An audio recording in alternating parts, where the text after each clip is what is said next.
So she died as a result of these multiple sharp injuries that affected her head, her neck, her torso, her left arm, and her left leg. I observed that she had major injuries and major trauma, to include lacerations to her face, extremities, as well as I observed that part of her foot was missing.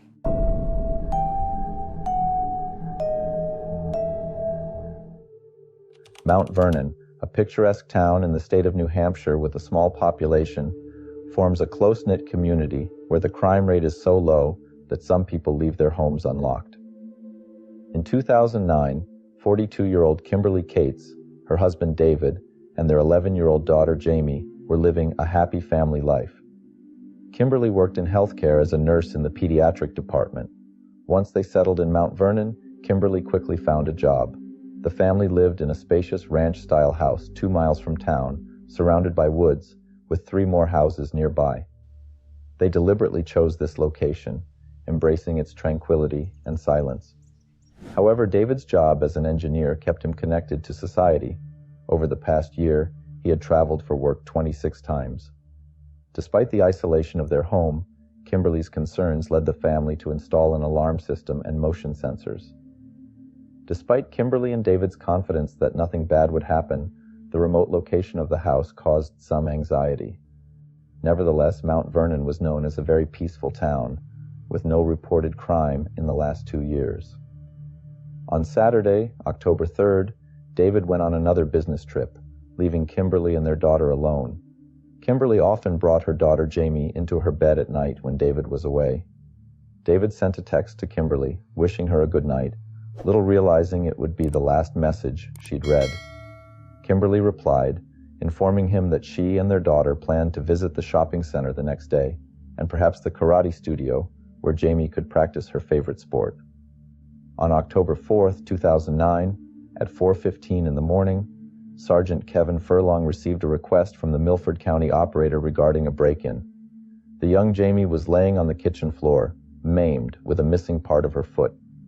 Sergeant Furlong reported that Jaimie had tried to scream loudly, but unfortunately she couldn't make any sound. I got close to her. I told her that I was a police officer, I was there to help. She then said in a whisper while shaking that she thought her mommy was dead. Kimberly's lifeless body was discovered in the bedroom. Police officer Eric Wales arrived a bit later, asking Jaimie Cates how it happened. She recounted that the intruders had forcibly entered their home, one wielding a knife and the other brandishing a machete, the latter using it to inflict the initial blow on her mother. The following morning, David woke to a phone call that delivered shocking news. He immediately changed his plane tickets and headed to the airport. His wife had been killed, and their 11-year-old daughter was in the hospital in critical condition. Jaimie had sustained serious knife wounds. Dr. David Mooney, a pediatric surgeon, stated that in his 23 years of practice, he had never treated a child with such a number of stab wounds as Jaimie had suffered. The attackers cut off a part of her left foot, pierced her lung, and struck her face with such force that they broke her jaw and fractured her skull, creating a fissure.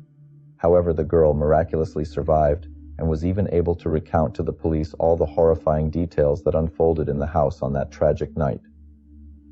2 young men broke into the house. One of them attacked her mother with a machete-like object, delivering multiple blows, while the other, armed with a knife, targeted Jaimie with his strikes. Her mother fought fiercely, begging them to cease and spare Jaimie from harm. She shielded her daughter with her body. At some point, the attacks ceased, and the girl managed to jump from the bed. However, one of the assailants pushed her, causing her to crash into the glass door and tumble to the floor, pretending to be lifeless. Perhaps this act saved the girl's life. Despite the excruciating pain, Jaimie was convinced that they had finally left the house, and she, in agony, reached the kitchen to dial 911. Examination findings revealed that Kimberly Cates had endured 36 blows distributed across her body. She didn't die immediately, but fought for her life for some time. Experts argued that survival was nearly impossible after such traumatic injuries. The atrocious crime was initially labeled as a burglary by police investigators, although not all experts shared this view. The attack on Kimberly and her daughter occurred while they were sleeping, and the only item taken from the house was a box of valuables, raising concerns for detectives. It appeared more like a deliberate murder than a typical robbery. As the investigation began, the police received multiple leads. Two young men, 17-year-old Stephen Spader and 19-year-old Christopher Gribble, were apprehended on suspicion of murder. Christopher was interrogated for 7 hours, dressed in camouflage attire and carrying 4 knives. According to investigators, he appeared to be in good spirits, smiling and cooperating with the police. Christopher claimed to have learned about the tragedy from the news and expressed deep distress about it. However, how could he and his friend be in the area where the murder occurred? Christopher explained that he and Stephen were occupied with their own matters. He portrayed himself as a very polite and courteous young man who never raised a hand to a woman. He shared that, upon hearing about the tragedy, he was genuinely concerned for the girl and wished her a speedy recovery. Christopher expressed his sympathy for the family, even though he didn't know them personally. "I'm glad Jaimie survived. She deserves to be alive, and moreover, she can help the investigation by identifying the guys who were in the house. It's remarkable," he said. Meanwhile, during a search of Gribble's car, the following items were discovered: an axe, a roll of twine, garbage bags, a folding shovel still covered in dirt, and a receipt for a knife purchased at a military store 2 days before the home invasion. A pawnshop receipt for items likely taken from the Cates' home was also discovered. The $130 receipt, dated on the day of the attack, was in Gribble's name. Christopher initially denied involvement in the crime, but when the detective informed him that his friends in the neighboring room were providing a completely different account, Christopher began to confess, and at that point, he couldn't be stopped. Christopher Gribble didn't quite match the profile of a killer. He was a devoted Mormon, a dedicated church missionary studying at home, leading an honest life with even no parking fines. Christopher's parents worked hard to instill a strong sense of right and wrong in him and invested much effort in his upbringing. Despite their efforts, he faced challenges, struggling to connect with peers, displaying awkwardness, and often mocking others. The social norms of his age group seemed strange to him. Although he was mostly reserved, once he started talking, he couldn't be silenced. His father described him as intelligent and articulate. In his early years, Christopher saw himself as an outsider and experienced feelings of isolation. He blamed his mother, who chose homeschooling for him. When asked if she would describe her son as socially disadvantaged, his mother responded affirmatively. Christopher later claimed that his mother treated him harshly, but his narratives were not always reliable. He complained about frequent punishments, occasional cruelty, and assigned household chores by his parents. Tamara Gribble admitted that when he was 5, she spanked him so hard that she broke a spoon, leading Christopher to wet himself. However, she later expressed regret for this incident, and Christopher's claims of domestic violence were denied by his mother. As he approached adolescence, Christopher began having unsettling dreams and fantasies about killing his mother. These fantasies included gruesome scenarios, such as cutting her into pieces and listening to her scream. Other disturbing visions involved scalding her with boiling water or sprinkling sugar on her sliced joints for crows to peck. Unable to cope, Gribble confessed his horrifying thoughts to his parents, leading them to seek help from a psychiatrist. During sessions with the specialist, he admitted to fearing that he might develop into a serial killer. While the psychiatrist diagnosed him with an antisocial personality disorder, the seriousness of such a diagnosis couldn't be officially established given his young age. Christopher required supervision. In 2009, Christopher was employed as a laborer at the local Mormon church, where he met Stephen Spader. They developed a friendship, bonding over shared interests. Gribble frequently provided Stephen with rides to college in his car. According to Spader's acquaintances, Christopher would do anything Stephen asked of him. Spader introduced Gribble to his circle of friends, many of whom had inclinations toward breaking the law. However, Spader's girlfriend didn't like Gribble, describing him as creepy. Stephen Spader was born to a mother addicted to drugs who eventually abandoned him. He was adopted by the Spader family, and his adoptive mother noted changes in him over time. Although he initially excelled in school, he underwent a transformation into an unruly child. Episodes of mood swings, outbursts of aggression during disputes with his parents, breaking dishes, and threatening his parents with a knife became regular occurrences. Stephen shaved his head bald, earning a reputation as a ruthless teenager with whom it was frightening to interact at school. His former classmate revealed that Stephen's parents sought psychiatric help for him, and the diagnosis indicated signs of borderline and antisocial personality disorders. In an attempt to help their son and provide him with a happy future, his parents took out a mortgage to finance his education at a private school. However, Spader didn't appreciate this opportunity and decided to leave school. In mid-2009, he faced criminal charges for possession of illegal substances and began sharing with friends his passion for robbery, torture, and murder. I'm sorry, Mr. Glover, can you again go over some of the things that the defendant was talking about he wanted to do? Breaking into houses, and he talked about eating people, roasting people, putting heads on stakes, making scenes for the press. It was... Did he ever use the term sleeping over? He did, sir. And what did you take that to mean, sleeping over people's houses? Staying over the night with the bodies, making a scene, doing things like eating.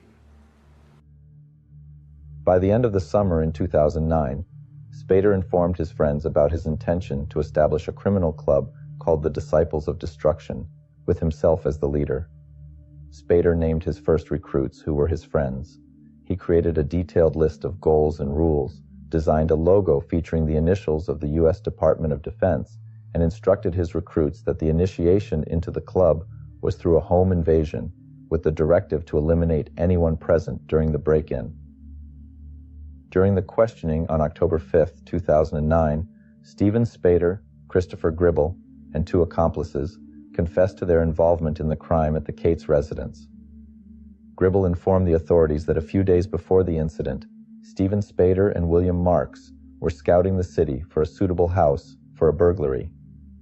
Eventually, they identified an ideal ranch-style house in an almost deserted location.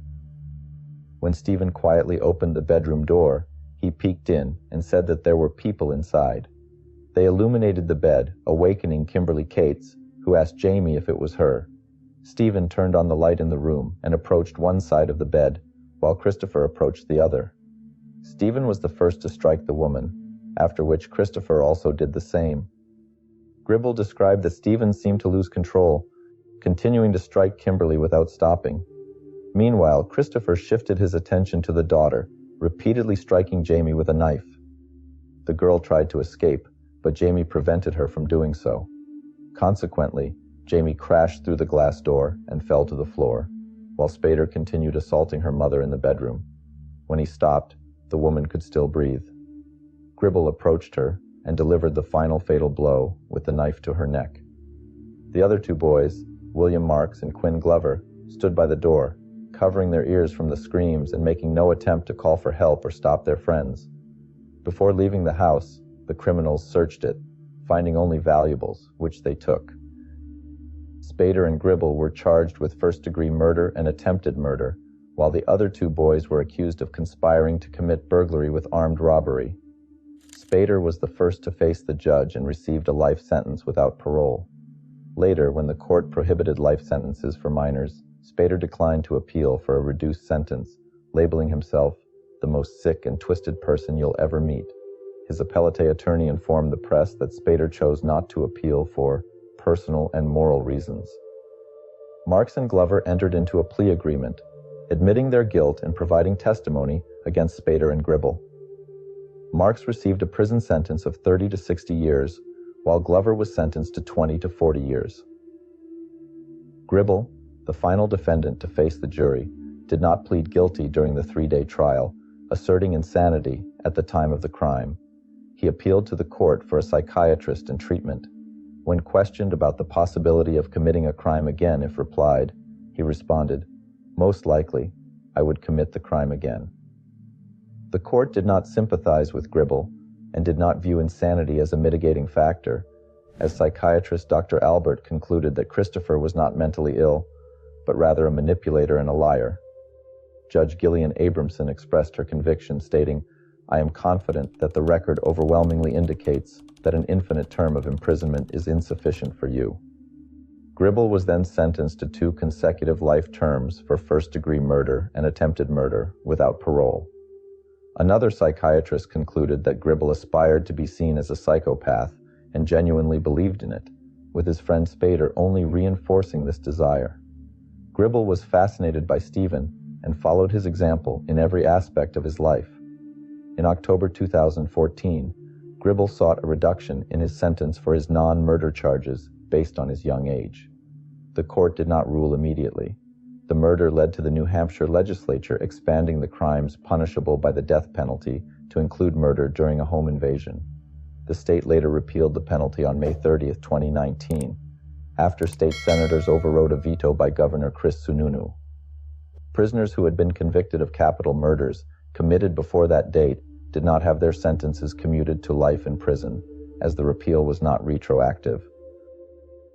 Local residents of Mount Vernon reported that the horrific crime had forever shattered the soul and heart of this small, peaceful town. David Cates endured immense suffering following the death of his wife, describing her as remarkably kind, sensitive, cheerful, and emitting positivity to all those around her. It seemed that she was loved by absolutely everyone. Regarding Jaimie, she grew up without the mother she loved dearly. Presently, she leads a fulfilling life, overcoming psychological trauma, yet this horrible day will forever remain in her memory.